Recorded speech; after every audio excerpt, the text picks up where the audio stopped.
आदर्श पाठागार विशुभ मिलन professor Pradeep Kumar पंडा को विशुभ सम्मान सहर सर्वपुरातन साहित्य अनुष्ठान आदर्श पाठागार तरफ चलित वर्ष 24तम विशुभ मिलन आदर्श साहित्य घरठारी महासमारोह पालित हो जाइछि। पाठागार सभापति चंद्रशेखर शतपथी सभापतित्व और साधारण संपादक सुकांत चंद्र खुंटिया आवाहकत्व तथा मुखपात्र कुंज बिहारी राउत संसूचन आयोजित एक कार्यक्रम में राउरकेला विधायक शारदा प्रसाद नायक मुख्य अतिथि और संबर्धित व्यक्तित्व भाव संबलपुर गंगाधर मेहर विश्वविद्यालय प्रोफेसर तथा विशिष्ट साहित्यिक प्रदीप कुमार पंडा जोग देथिले। ଏହି ଅବସରରେ ମୁଖ୍ୟ ଅତିଥି ଶ୍ରୀ ନାୟକ ଅନୁଷ୍ଠାନର ସାହିତ୍ୟ ଓ ସଂସ୍କୃତି ପ୍ରତି ପ୍ରତିବଦ୍ଧତାକୁ ପ୍ରଶଂସା କରିବା ସହ ଓଡ଼ିଶାର ଅସ୍ମିତାକୁ ବଜାୟ ରଖିବା ପାଇଁ ସମସ୍ତେ ମିଳିତ ଭାବେ ପ୍ରୟାସ କରିବା ଦରକାର ବୋଲି ମତ ରଖିଥିଲେ। ଏହି ଅବସରରେ ପ୍ରଫେସର ପଣ୍ଡାଙ୍କୁ ତାଙ୍କ ଶିକ୍ଷା ପ୍ରତି ପ୍ରତିବଦ୍ଧତା ଓ ସାହିତ୍ୟ ସର୍ଜନା ପାଇଁ ପାଠାଗାର ପ୍ରଦତ୍ତ ସମ୍ମାନଜନକ ବିଶୁଭ ସମ୍ମାନ 2025ରେ ମୁଖ୍ୟ ଅତିଥିଙ୍କ ଦ୍ୱାରା ସମ୍ବର୍ଦ୍ଧିତ କରାଯାଇଥିଲା। କାର୍ଯ୍ୟକାରୀ ସଭାପତି ରାଧାକାନ୍ତ ମିଶ୍ର ମାନପତ୍ର ପାଠ କରିଥିଲେ।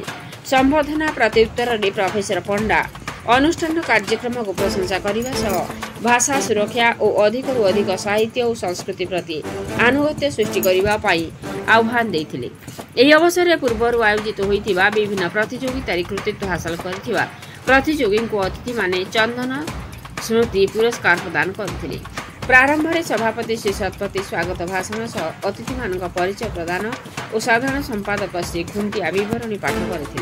द्वितीय पर्यायर कवि त्रिलोचन स्वाई और गीताराणी बेहेरा संसूचन सर्वश्री डॉक्टर कृपा सिंधु नायक सस्मिता महापात्र डॉक्टर सुमन दत्त कुंज बिहारी राउत डॉक्टर जयंती पाड़ी प्रोफेसर प्रदीप कुमार पंडा अल्लीहला बेहेरा अंगुरबाला परिडा सागर महांती करुणाकर पाठशाणी सत्यनारायण दास प्रताप रुद्र त्रिपाठी रमाकांत सामल रमेशचंद्र माझी प्रमुख स्वरचित कविता पाठ करते। यह अवसर में अनुष्ठान उपदेष्टा सर्वश्री अभय कुमार दास डॉक्टर उत्तम चरण जेना बाउरी बंधु साहू डॉक्टर वसंत कुमार दास विजय कुमार पात्र टुकुला पाढ़ी पंचानन पात्र ज्योतिरंजन महापात्र प्रलय शतपथी दीनबंधु रथ परशुराम पट्टनायक एम मधुसूदन मनोज कुमार पंडा रघुनंदन पाढ़ी अनिल मलिक प्रदीप पट्टनायक बबिता महापात्र लीना विश्वाल समेत शताधिक व्यक्ति उपस्थित थिले।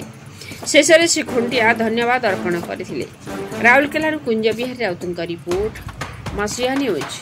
आपण मसीहा न्यूज यूट्यूब चैनल को सब्सक्राइब कलेनी कि जदि करिनाहंती एबे करिनियंतु। एहा सह मसीहा न्यूज रो फेसबुक पेज को और ट्विटर को फॉलो करंतु। ता सह मसीहा न्यूज रो ऐप आसी गलानी निज मोबाइल रो प्ले स्टोर रो डाउनलोड करनियंतु। जय जगन्नाथ।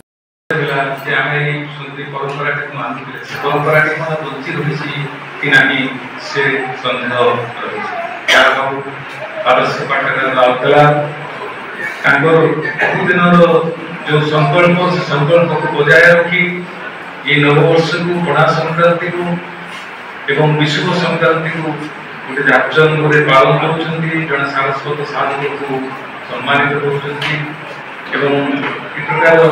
परंपरा पर पीढ़ी को संक्रमित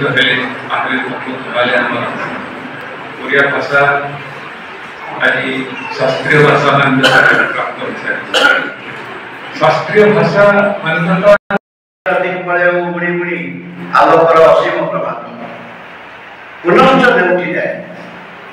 नेउटी जाए प्रतिचिर चक्र बाले पत्रर पहाड़ चढ़ी बंगाली मेघर शिविरे शून्य को धीरे धीरे आरोहण करे मिशिबा को पूर्णतारे शून्यतारे महाशून्यतारे मु जाउथाए आसुथाए ए देह रथरे जीवन को थापी थापी प्रति घरे घरे प्रेमर मंदिर तले घेरी जाए निज निकटन मृत्युकाही जीवन चिरस्वतस्वती नुहे केवे पूर्ण जीवन मृत्युर शून्य इलाका खाली जाए एक विरोधीर विराट विराम चिन्ह दुरंत यात्रार अजस्र पथकांति परे मात्र सामान्य विश्राम पुणित जीवन आलोकर अंतहीन अनंत पावन एमाटीर देहरे जीवन फूल हो फुटु थाए नीतिदिन आउता महमह बास्नारे चहटु थाए जीवन सब ऋतु गाई गाई जीवन आशा भरी मर्त्यर स्वर्ग कारण मर्त्यर स्वर्ग कारण। नमस्कार।